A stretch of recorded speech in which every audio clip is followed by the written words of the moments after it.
Welcome to the Modern CPA Success Show, where we're 100% focused on helping accounting firms achieve success. If you're an accounting firm owner who wants to learn how to grow your firm by providing virtual CFO services, then this podcast is for you. Hello, everybody. Welcome to today's show. Today we have a guest that really needs no introduction. He is all over the internet, all over the accounting world. He's does a lot of speaking, and really, I'm really excited about this guest and to get into this topic. But before we get there, I want to welcome Jody back to the show. Yeah, thanks, Jamie. I'm really looking forward to talking with Peter. We met him for the first time at the DCPA just over this last year, and really enjoyed his conversations that he had with the team and the talk that he had. It was pretty enlightening, and I thought this would be a great individual to have on our podcast for sure. Looking forward to it. Yeah, definitely. Yeah. So, as Jody mentioned, Peter Margaritis is our guest today, and he's from the Accidental Accountants. So, Peter, do you want to talk a little bit about that name and kind of what you do? Well, thank you guys for having me on the podcast. I've been looking forward to this a lot. During a performance review, when I used to work at Victoria's Secret Catalog, not as a model, you guys, not as a model, but I appreciate the thought. I saw Jody's eyes go up. Yeah, I was thinking about that. I was my cheeks hadn't hit the seat, and my boss looked at me and said, "How in the heck did you ever become a CPA? CPAs can get down here in the numbers. You don't get you this far. You're an accidental accountant." And I actually thanked her because that's a nice thing she said to me all year. Yeah, so that's how that name came about. The story's a lot longer, but it gets a little bit boring after a while, so we'll just go with that piece. Yeah, once you mentioned Victoria's Secret, I think a lot of our listeners got interested, and then it went right up from there. So yeah, I can tell why you're shorting that story. So. All right, so prior to the show, we talked a little bit about, I think that there's a lot of technical language out there, and a lot of times people in fields really, when they public speak or when they're talking to their customers or their clients, they really get caught up in the technical jargon. I think talking to people's intelligence level and really translating stuff to plain English is kind of what one of your strengths is, Peter. So I think that's what we'd like to talk about today, is how to take that technical jargon and really get it so everybody can understand it. So let's start there. Well, first, I'll speak to any technical profession, whether it's IT, whether it's accounting, whether it's architect, medical, you have a technical language that only you know. For example, my doc called me one Friday afternoon at 4:30, and it was her. That's never good when your doctor calls you. And then she goes, "We got the test results back," and went into this litany of medical lingo. And we were not maybe 15, 20 seconds. I said, "Doc, stop. Just put it in plain English for me." "Oh, okay. Pete, you might have cancer." "Okay, at least now that I know." But she was able to, but I had to stop her. But a lot of times we think everybody understands that language. I tell accountants, I ask people, what foreign language do you speak? A few people raise their hand, maybe Spanish or Japanese or something. And I go, "Oh, I asked the question wrong. How many of you speak the foreign language of business called accounting?" And they all start laughing. And I go, "It's funny, right? But have you ever put somebody to sleep talking to them? Because you can see the deer in the headlights eyes." And they're doing just exactly what you did, Jamie. Everybody's shaking their head. And it doesn't matter if you're in IT, medical, accounting, or whatever. We have to realize that we speak this technical language riddled with acronyms that when our audience isn't like us, we need to find a way to translate it into plain English so there's understanding. Yeah, I know one thing. So in my previous life, I was working at a airline company, Frontier Airlines, and I would always tell this to my team. They'd come in and they were trying to explain some error in hedge accounting to me, and they'd spend 5 minutes, and I would just sit there and look at them, and I'd be like, "Okay, you need to explain this to me like I'm my 12-year-old daughter. My 12-year-old daughter needs to understand what you're saying here so we can understand exactly what happened." And again, I'm an accountant, I'm a CPA, and it's just how technical some accountants can get, or even people in other careers can get, it's crippling at times. I was doing a ANA update in Arizona back in 2013, and one of the things on the docket was consolidations of variable interest entities. And I'm going, "Oh my God, this is," and I tried to get out of doing it. I said, "You sure you want me to put this in?" She said, "Please, it's on the docket." So the night before, I'm sitting there looking at my slides, riddled with words, riddled with all this. I said, this is going to put. I'm going to be an anesthesiologist. So I said to her, so what are they trying to do? What's really what they're trying to do? They're trying to take something from here and put it over here. And I went, wait a minute, they're trying to move something from here and move it in over here, but over here doesn't want it. Dawned an idea. So the next day when I got to that slide, I saw everybody begin the conference prayer. They immediately grabbed their phones and bowed their head because it's boring. And I said, this is my second or third year here. Let me just play along with me. So I asked everybody in the audience, how many of you are married? Well, these hands go up.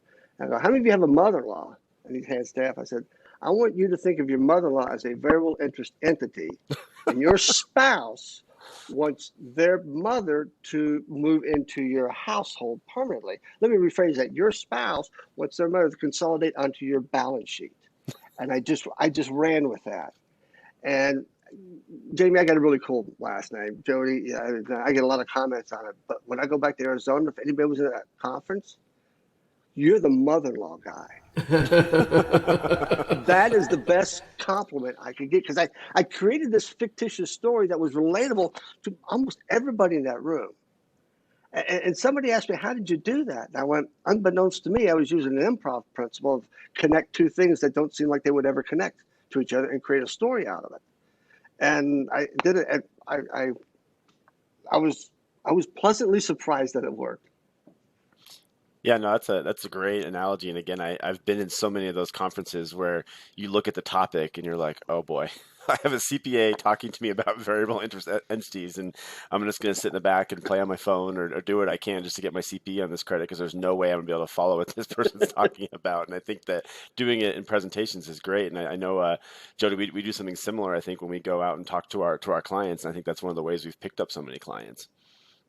Oh yeah, for sure. I mean, just the way that we dress, the way that we talk, the way that we communicate, the way that we listen. You know, a lot of that is important. When we first, when we first got started, you know, I was asked to speak in front of, it was like 30 owners of CPA firms, and really brilliant individuals. You know, they came from all over the United States, some actually from other countries, and I was the lone finance guy on the docket, right? So, and I started off, so it was one of those things. I really prepared a lot. Not really, I didn't prepare at all. I couldn't think of anything, you know, because they said no PowerPoints, you know, just be yourself, you know, mostly answer questions, you know, all that kind of stuff. And so I'm like, I just don't know what to talk about.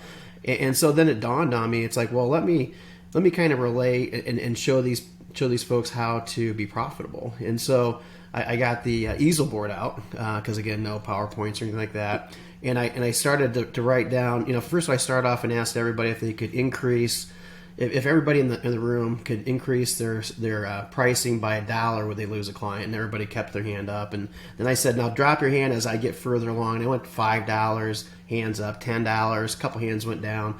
You know, I got all the way up to like $50 an hour. And finally I got like 4 or 5 people. So I said, okay, so for $50 an hour, a lot of people in here could raise their prices and still maintain their clients. And they're like, yeah, sure. Okay, let's you know, keep that in mind. And so then I went through and I said, okay, here's what an individual, and I got my perfect, you know, I'm in front of a bunch of creative agencies, and they really have a really knack of being able to write and draw pictures really well. Well, here I am, an accountant, can't draw, can't at all. And so I start with my stick figures. Actually, it's kind of funny, and I hate to admit this, but I can't even calculate in my head very well. So I actually had one of the people pull out a calculator. And I told him I can't calculate very well, so I'm going to need you to do some calculations for me. So we started with the little stick figure, and I said, you know, one person should work 2,000. You know, basically I started with 2,080 hours a year, and then I broke it down into, you know, basically utilization, average bill rate, you know, what they should charge per hour. And I came down to, you know, hey, this person should, you know, every person should bill about, it was like $200,000 a year, you know, for an agency. And I'm like, wow, that's pretty cool. And then he multiplied that by 20 people or 30 people, whatever it was, ended up being like 300, you know, a big revenue number. Then I show, hey, here's the profitability. So every person should generate this much profit for it. And I built that out. And so I started the conversation with that everybody in the room or every company should at least maintain 10% of their annualized revenue in the bank at all times, which was, for a $3 million firm, you're looking at $300,000. And I go, how many people, have 10%? And hardly anybody in the room did. I go, well, I'm going to show you how to do that. And so what I did is I said, okay, so let's go ahead and change the average bill rate just by $10. Everybody here said they could do it by $50 and wouldn't hardly lose a client. So $10 shouldn't be a problem. And I did that, and it came up to an extra $300,000 a year. And it was like, wow, it was like really cool. It was like the lights went off, and it was like, boy, this is pretty cool. I could do this just by teaching them how everything should run in a business, and how they can influence that. And basically it came down to the dollar amounts. And so I guess to your point there, it was like, again, taking the very easy thing and making it so that it's very relatable for them to understand. Not once did I say anything about accounting in there at all. It was more like, hey, here's the people, here's how it works, and I called the utilization, average bill rate, sales, their average price, all that kind of stuff. And Twitter just kind of blew up on me. And at that point, I didn't even really know what Twitter was, or didn't really have a good grasp on Twitter. And it was one of those things that they were just twittering away, how great this guy is and how relatable it was and that sort of thing. And that's kind of what got me sparked or got me started, talking to different groups and conferences like that, because it was so fun. First of all, it was fun. It was really educational. It was value added to them by far. And they really took response to it. So it was pretty cool. But again, to your point. Yeah, I think the stories both of you told, as I was hearing, you guys kind of tell your stories, I think the first thing you did was make it relatable, right? So Peter talking about, okay, who in here is married? And, again, any room you're going to be in, you'd hope at least 75% of the group, is probably going to be married. So that's one relation. And then Jody, obviously bringing it back to something they live and breathe every day, their businesses. And so I think, having that, again, like the analogy you used was too great as well, Peter, where you have like let's disconnect two things that are really far apart from each other, but also something that's relatable to a wide group of the room. And so I think that's also key there. Yeah, it's how relatable can we make it, and how can we get away from acronyms as well? I mean, Jody, you said DCPA. Is that the Delaware CPA Association, or is that the disorganized CPA? Or it was a digital CPA conference. I did a presentation for the construction department at Target. And in preparation for this, because they were taking two of my books and blending it together, the Improv is No Joke and Take the Numb Out of the Numbers, I asked them, for what acronyms do you use? They sent me 8 pages, front and back, of acronyms. And I just started laughing hysterically. And I contacted one of my comedic friends, and I said, hey, help me write something on this. So we created this eye test. And, you look at the eye chart, and can you read line 31? And then I just started creating my own titles for these things, just to bring the humor out of it. It's like, this is ridiculous. But all organizations have it, and we speak, and you say SEC, that could be the Southeastern Conference or the Securities and Exchange Commission. Depends on what part of the country you're in. If you're in Alabama, it doesn't matter. It's still the Southeastern Conference, even when you're talking about the Securities and Exchange Commission.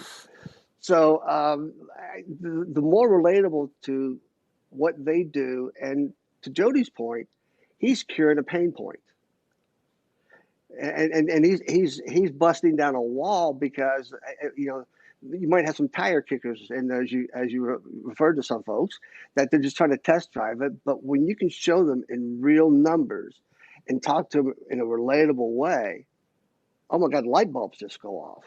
I just start switching on, and there's an emotional attachment there that our brains can handle thousands and tons of data, facts, and figures, but that doesn't drive decision making. Yeah, emotions drive decision making. Yeah, no, I agree. And I was going to talk about the acronyms a little bit. And I think the funny thing is now that, we work from home, a lot of people are on their computers all the time. Like, I was in a meeting the other day and someone mentioned one, and I had to Google it. So I was typing the letters and I Google it. It's crazy. Like you said, all the things that come up, especially if an Urban Dictionary link comes up, you're like, oh, okay, I can see what that might mean. But then you hope you find the right one so that you can kind of add to the conversation there. So.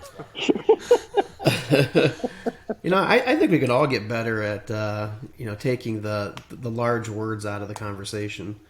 It's so often that the acronyms, the large words that maybe people not everybody in the room, not everybody in the room knows or understands, and it's more, I think, more for us to say that we understand. So it's kind of a justification that we understand something, so we use the acronyms, we use the large words, whereas when you're talking to people, you can't assume that everybody understands all your big fancy words, right? You kind of have to bring it down to like I think you had mentioned, Jamie, what your 8th grader or what your 10th grader would understand. That's the I think that's the key to speaking. It's key to writing, definitely. I mean, heck, I could write my books would be boring if they were just talked about big fancy words and really getting into the dictionary definition. Where when you write a book, or when you do a speech or a talk, or when you're even just talking with a client, I think it's important to try to avoid that as much as possible.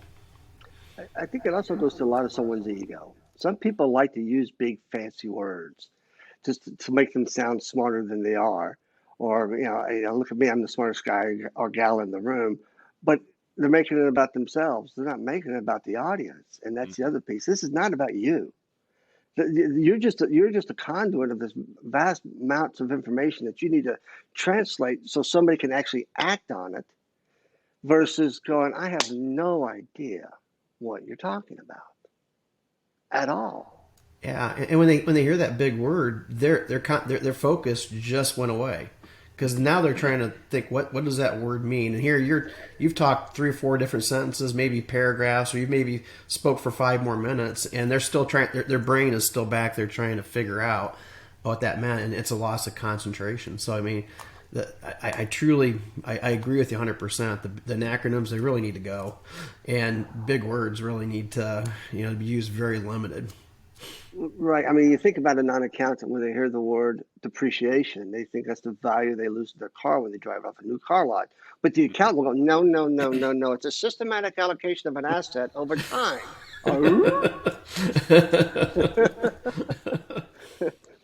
Yeah, there's the reason. That's the reason that people avoid us at parties, right? Like, oh, there's the CPA in the room. Like, who's this guy going to be? Like, I don't want to get talking to him about business because it's just going to put me to sleep. But no, I think that even in the interview process and when we're talking to people, especially at the CFO level, that's definitely one of the things I look for. Is, okay, is this person going to come in and be the guy that quotes literature or reads quotes exactly from books or whatever, or is this person going to be someone that's down to earth and can just talk business with me? And like I said, I think those are the people that really are successful in this field that we're in. Absolutely. I was sharing a story at the conference about a colleague of mine. She needed an accountant. I referred to an accounting firm, and it was a rough go at first because she didn't. She's brilliant at what she does, but she doesn't do accounting. She does the real stuff, coaches, executive coaching, all that heavy lifting stuff. And we had talked about it, said, give them some time, work through it, and then about 10 months into the project, she called me crying. Well, what are you doing crying? What's the matter? I just got off of a virtual meeting with my CPA firm. I didn't understand a word they said. They made me feel stupid. Not their intent, but that was the realization. And they put the spreadsheet on the screen. And she goes, it felt like there was like 300 columns and 800 rows on this thing. And they were just talking right through this. I almost had to get like an air sick bag. So actually, she convinced me to be her virtual or fractional CFO and be the translator between the firm and her, so she has an understanding of the business now. And I've talked to the firm a little bit about this. I go, here's what I heard: we're trying, but we're just so busy sometimes we can't. And I bit my tongue. I bit my tongue and said, that's not good enough. And same thing with IT. Same thing with all these technical professions. We have to take the time, make the time, and find a charge code. Like I'm translating IT into English. I'm developing an app for that, or I'm developing the accounting to English app, and spend time on trying to figure out ways of translating. I think the first point there is great. So I think for our listeners, if you are working with a CPA firm and you don't look forward to the financial statement meeting, and you know that it's going to be like a 30-minute nap or a 45-minute nap, then, get someone else, get someone that can translate for you, because financials are too important to be that boring, and I think that's, when I train our internal CFOs, I tell them all the time, I'm like, okay, don't go page by page, word by word. No one wants to hear that. Like, call out the highlights and then make it relatable. Let's talk about their business. Let's talk about the future, because that's what the people want to listen to. So I think definitely for our listeners, like, again, if you're listening to a financial statement meeting and you don't want to be there, then it might be time to find someone that can translate for you. Yeah, or if you just simply get the financial statements and have no idea how to read them, seek out somebody that can translate, like Peter done. I interviewed this woman who's a managing partner of a firm in Iowa, and she gets it. I mean, she goes, we actually try to teach our small business owners about what we do, but we don't use the words and stuff. And what they do in their financial meetings is they record them and they send it to them. And it's like a 10-minute, and they're just hitting on the highlights, and send it to them, because they might not be able to spend an hour with them or so at 2:00 in the afternoon, but they can watch it at night or first thing in the morning. If they have questions, they call them. But I thought that was a brilliant idea on their part. Yeah, no, my favorite financial meetings I've ever had are ones where I talk for like 2 minutes, and then whatever I said brought up a question, and we go completely different direction of what I thought we were going to talk about, and we're in that meeting and an hour's up already. I'm like, oh wow, we just talked for an hour about something I had no idea we would talk about, but the one thing I said in the beginning triggered this question that got us down this road. Like, again, some people would be like terrified by that. Like, I had this whole agenda, I had all these things I wanted to talk about, and I didn't get to any of them. But that to me is the best financial statement meeting, is where you actually hit a topic and you just keep going into it, because that's what they're interested in. Absolutely. Are you interested in offering virtual CFO services at your firm or scaling your existing service offerings? The Virtual CFO Playbook, How to Land $60,000 a Year Clients and Provide a Killer Client Experience, is an online series of modules that will equip you with essential tools for creating and delivering scalable VCFO services. These approaches have helped Summit CPA grow from $500,000 to upwards of $5 million in revenue over the past decade. If you're ready to grow your firm, visit summitcpa.net/VCFO Playbook to enroll now.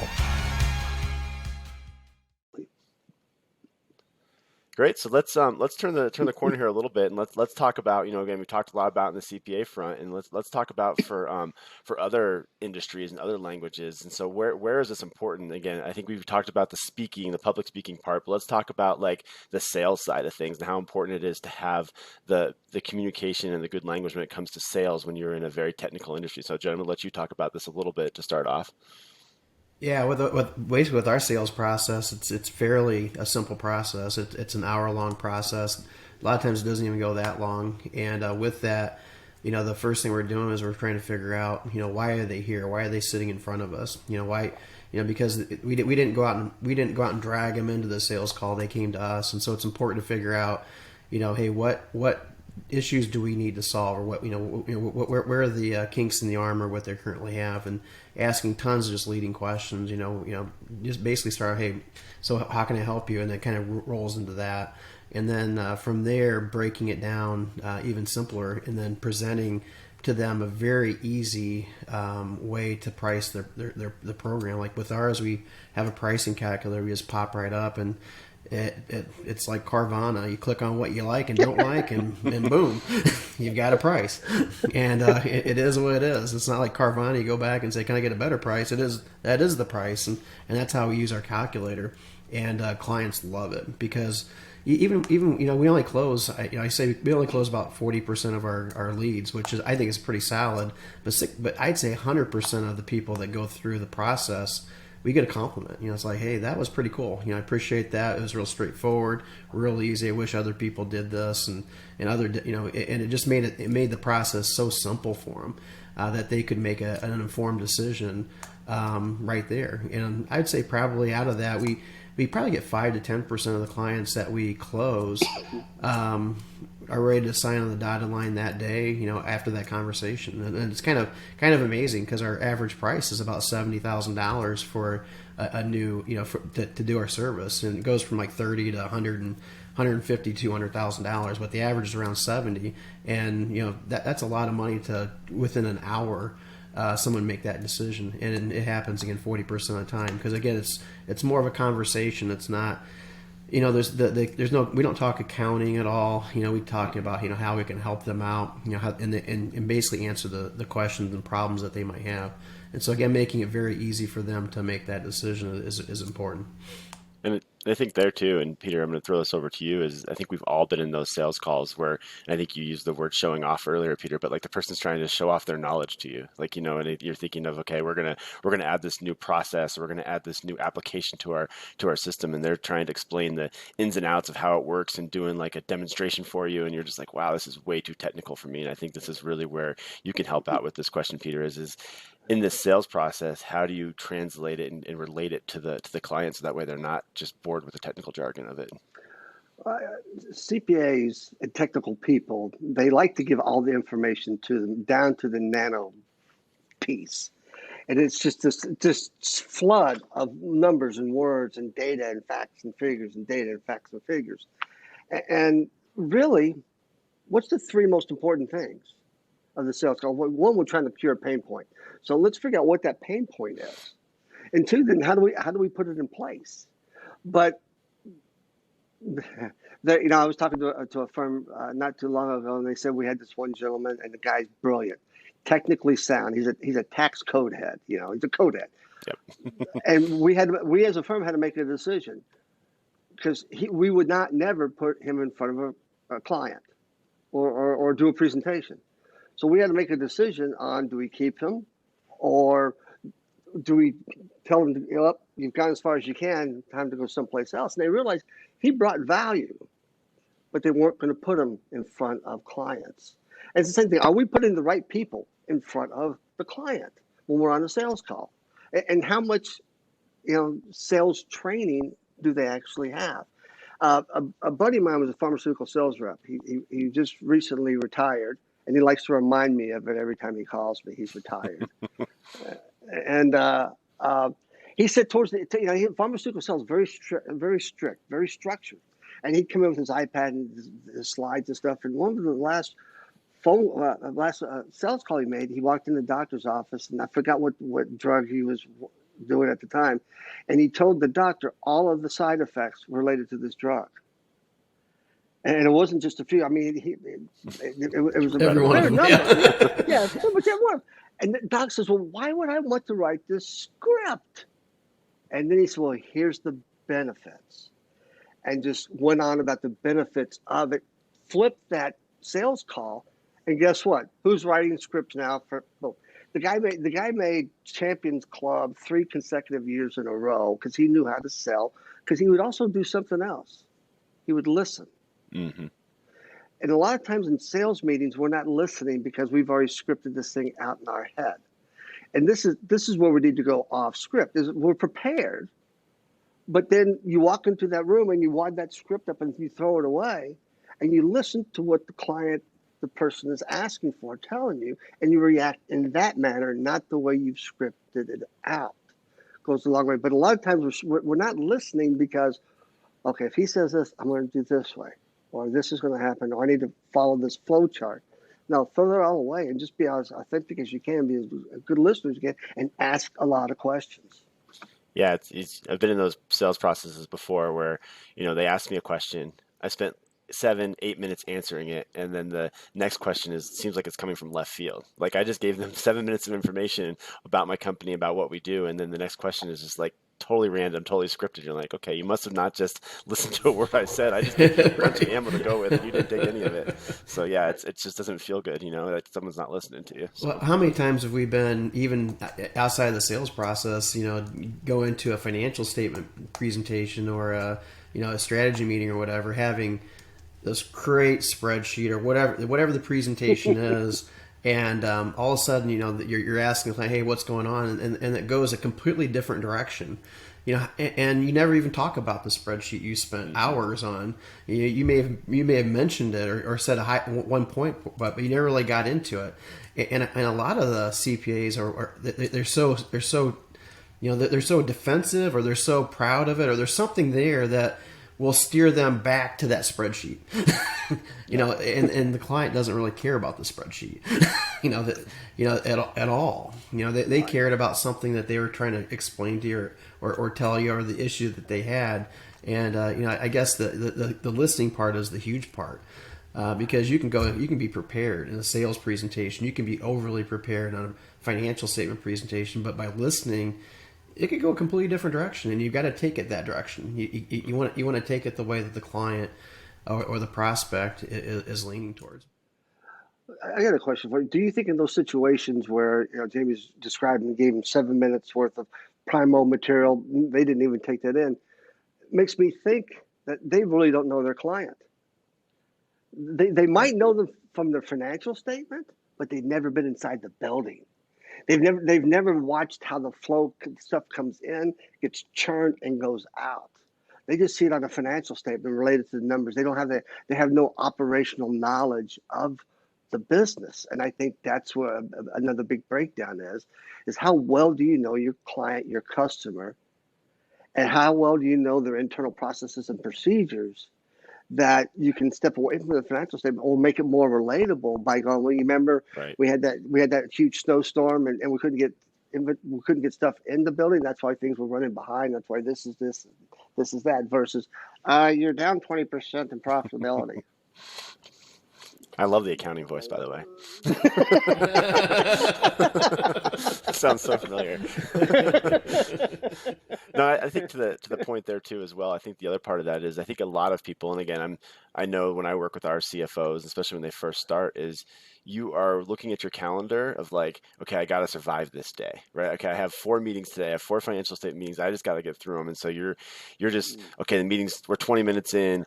Okay, I got to just move to the next point, as opposed to, okay, I'm going to go into this meeting and add value and listen and really just have a conversation with someone. And once you get to that point, it takes a lot of the pressure off, to Jody's point. Like, again, I know it's frustrating when you spend 3 hours preparing for a meeting and you put all these pretty spreadsheets together and they don't get used. But at the end of the day, if that's what the client's looking for, that meeting ends up going a lot easier.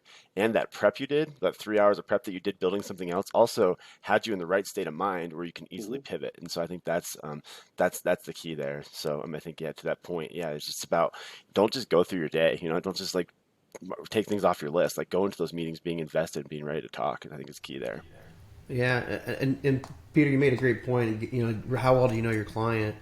When you're a brick and mortar, when you can actually physically walk into their location, or if you're in the same city and you know that there's that snowstorm or whatever that might be, how would you do that in a remote environment where really a lot of times you don't ever shake hands with the client? You don't ever visit their factory or their place of employment, or really get to meet their team on a personal basis, like you would on a brick and mortar type of thing. One thing I would say is, and I'd like to get your thought on it as well, is that when we go through financials, when we go through the numbers, instead of just assuming, hey, labor's down 24%, blah, blah, blah, we just ask simple questions. Why do you think that happened? What happened in last month that could have caused that to happen? And boom, the client then starts getting more involved in the discussion. And because of the snowstorm, we had that. Oh, that makes sense. I heard about that. And then you can kind of relate more into it. So in a distributed world, the way that we get around that is we ask questions. We don't assume that we know the answer to everything, and I think that should be the way in any situation. But by asking those questions all the time, making yourself vulnerable, the client really feeds into that, and they really helps them solve their own problems a lot of times. How do you go about what other recommendations would you make outside of asking questions? Well, I think that's key, to asking questions, because tell me about your business. A lot of times somebody will come up to me and say, "So, what do you do?" I said, "Tell me about what you do first." And what entrepreneur doesn't like to talk about their business? Yeah. So you flip that, and then they're giving you all this information up front, so you're starting to learn about their business. We're asking questions, but I think maybe even taken to another level. Depends on how many different departments that they have. I think the one thing I wanted to talk to is the head of sales, and find out what that sales process is, and what does that pipeline look like, and how has it been, and get more information from that aspect, and then hit distribution and find out talk to the head of distribution. What challenges do they run into? What issues do they have? Is there, we can sort of tell from the financial statements if their equipment might be a little bit older than normal, and maybe they need to get some new equipment. But just if we can get access to the heads of those departments, to just have maybe a 15-30-minute conversation with them, just so we learn a little bit more about their business, I think goes a long way in being that trusted business advisor that the AICPA has been taunting for years and years and years. However, I'll probably never get another AICPA job again, but they're working more on the trusted financial advisor versus the business advisor. The business advisor understands what goes on in HR, sales, distribution, customer service, all those areas, not just the financial statements. Yeah, and what we always tell our CPAs too is, the financial statements are the language of business. So once you understand that, it's not too hard to translate to any other area. So yeah, I think it's a great point. So we're actually right on time here. So I wanted to make sure we could wrap this up. But I think we've done a really nice job kind of hitting on the three sides of the triangle of really relatability. I think the one is obviously with public speaking. The two is in sales. And I think three is with existing customers, especially when you're in the service side. So I think we've done a nice job covering those things. But I want to give each of you guys a second for a last thought here. So we'll start with our guest, Peter. You can go first. What's your last thought? If you're in a technical profession, think about how you can translate it to the language of your client in a way that they can understand and act on. And don't just be a data dump. Find the emotion there. That helps in decision making. Like Jody showing, well, here's the emotion. If you just add $10. Look what could happen here. Now, that's a fact. That's a pain point. But that's also $10. We have an emotional attraction towards money, right? Mm-hmm. Yep. That drives a lot of us. So, make sure you bring emotion into that conversation. Great. What about you, Jody? Final thoughts? I would say, with emotion is what drives everything. I mean, it drives, like you mentioned, the sales process. It drives how well you're relatable to clients. Clients like you, clients trust you, all that kind of stuff. But I'd also, I can't overemphasize just being down to earth and being, don't talk over the client. I mean, that does nothing. Like you mentioned the doctor scenario. The doctor didn't mean anything about it. I mean, probably didn't even realize that she was doing it, right, and was end up doing it. And then all of a sudden, there's that disconnect, And we, as accountants, do it all the time. Lawyers do it all the time. Engineers do it all. We all professions do it all the time, and we don't have to pound our chest and act like we're the smartest and best person ever. Just be down to earth and talk to people on their level, and it goes so far. And the conversation is much more enjoyable, they're much more understandable, and very relatable. And I think that's really the key to public speaking, and it's the key that we use when we teach our CFOs that, hey, don't talk accounting. Nobody wants to hear accounting. Talk about their business. What drives their business? How many trucks do they need to put through in order to get the revenue they need to have? No one can just magically increase your revenue next year by 10%. What does it take to do that? It takes 20 widgets a month, and you can kind of break it down to where they can relate and control. And I think that's really key to everything, is just make everything relatable. Absolutely. Great. Yeah, well, definitely appreciate both you, Peter, and Jody. I think this was a great show, and it might be one that I'll listen to after the fact. We talked about that a little earlier, so yeah, appreciate you guys.